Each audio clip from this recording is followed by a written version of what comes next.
Merci à vous tous qui avez fait beaucoup de kilomètres aujourd'hui, qui venez de Bretagne, de Marseille, du Luxembourg, d'Allemagne, des Landes et de toute la France.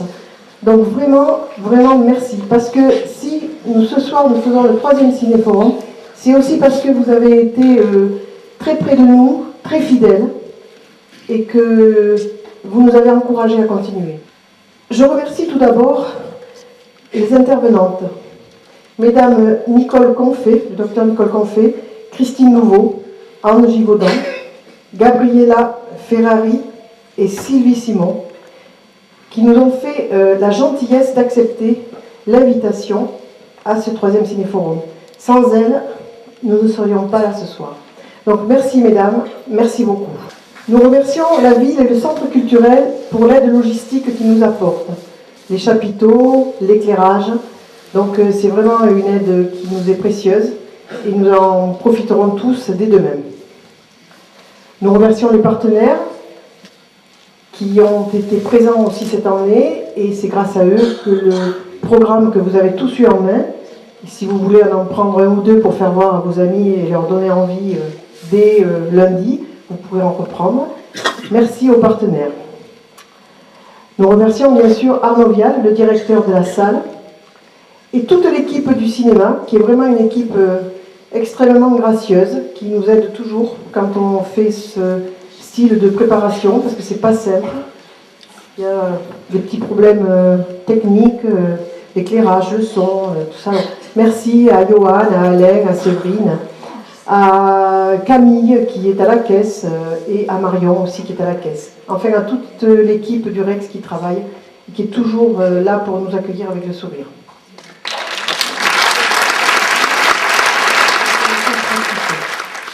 Donc, dès demain, sous le chapiteau que vous avez vu qui est sur la grande place, qui s'appelle la place Pasteur, vous aurez une restauration bio à la carte. Nous aurons également sous ce chapiteau des expositions avec nos partenaires et nous aurons surtout aussi l'exposition de tous les livres de nos intervenantes. Voilà, écoutez, bien sûr, je prends la parole parce que je suis la présidente. Mais je suis la présidente, je vais vous dire pourquoi, parce que je suis la plus vieille du groupe. Comme ça. Mais en revanche, le Cinéforum, et vous tous, ne seriez pas là si nous n'étions pas une équipe. Une toute petite équipe, mais une équipe d'amis, une équipe soudée, et une équipe partenaire, et une équipe formidable qui prépare le travail toute l'année pour vous accueillir aujourd'hui et les 3 jours qui arrivent, ou les 2 jours qui arrivent.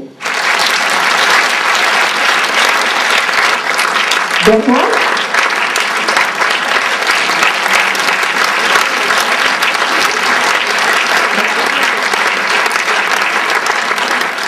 Et il manquera une personne, c'est le trésorier qui vous a accueilli sous le chapiteau et qui est encore coincé sous le chapiteau parce qu'il attend les retardataires qui doivent certainement venir de très très loin. Donc c'est Jacques aussi.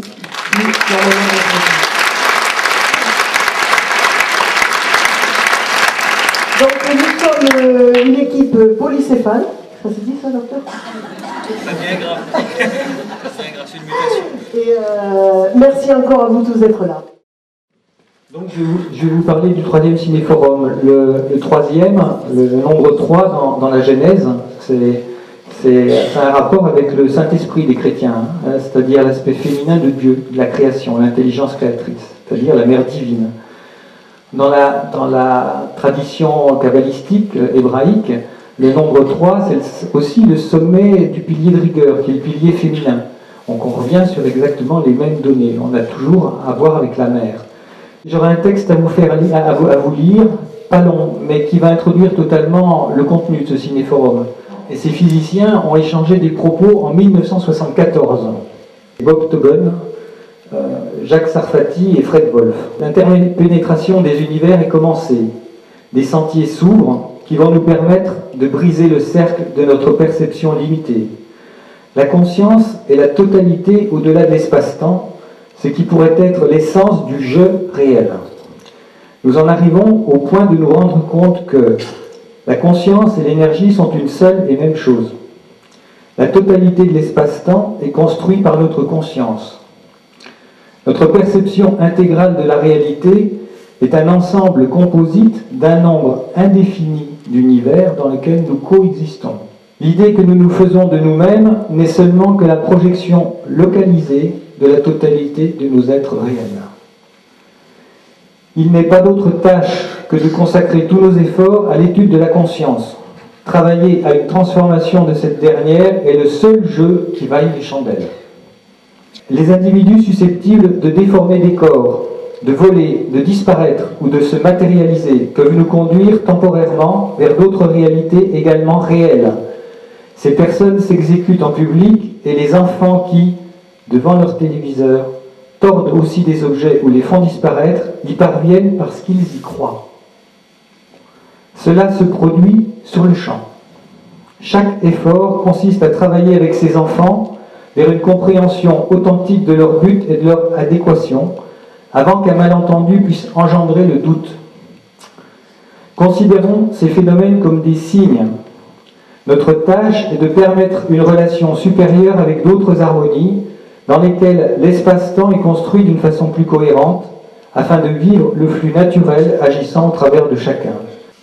C'est dire l'immensité des ressources dont on dispose pour peu qu'on se laisse aller au-delà des limites. Et tout ce qu'on va vous proposer pendant ces 2 jours, c'est pour élargir le champ des perceptions, à se laisser aller, à sentir, plutôt qu'à raisonner.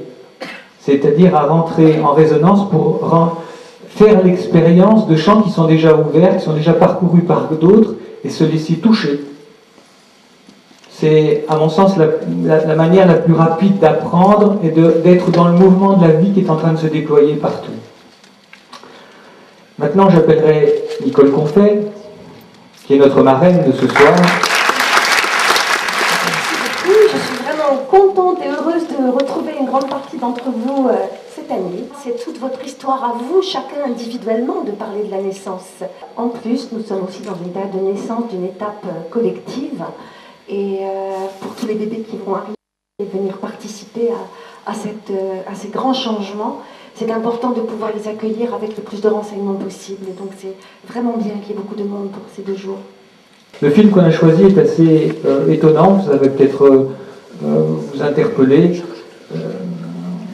C'est un film brésilien que j'ai ramené au mois de janvier. Et ce film, il est très en rapport avec le fonctionnement psychique des Brésiliens, pour lesquels la communication avec les autres mondes est facile, c'est culturel, c'est naturel, et ça ne pose pas de problème de croyance, parce qu'ils s'y abandonnent facilement sous différentes formes. Partout au Brésil, on peut célébrer les esprits de la nature, ou les esprits qui peuplent ce monde, les entités qui ont disparu. C'est une approche vraiment spirituelle, d'interaction entre les mondes, et du fait que leur vision de notre présence ici est moins fragmentée et réduite que la nôtre, parce qu'il est beaucoup plus relié au ressenti et à la musique. Donc ce film, No Solar, il commence un peu à l'envers. Vous avez vu ici, c'est marqué « Naissance et mort », une grande crise de passage initiatrice. Sous l'angle de la physique, une particule, un événement, une personne est le résultat de 3 composantes de champ, une positive, une négative et une neutre qui fait l'interaction entre les deux. L'événement qu'on perçoit, c'est le neutre.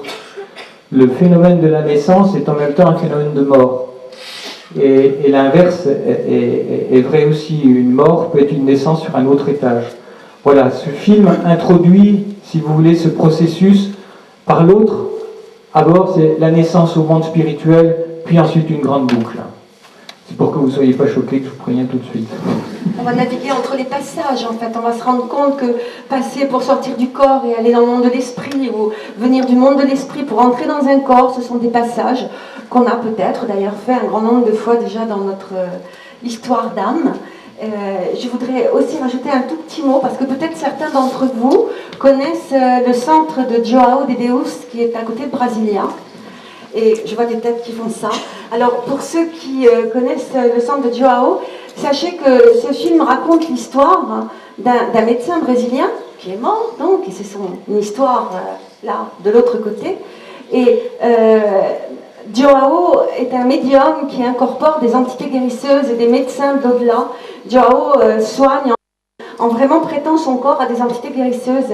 Et l'histoire que vous allez voir, l'histoire d'André Ruiz, André Ruiz est maintenant l'une des entités qui, à travers le corps du médium João, permet à peu près 500 personnes par jour qui passent dans ce centre d'être soignées. Donc on en dira quelques mots après, mais je vais le signaler pour ceux qui connaissent.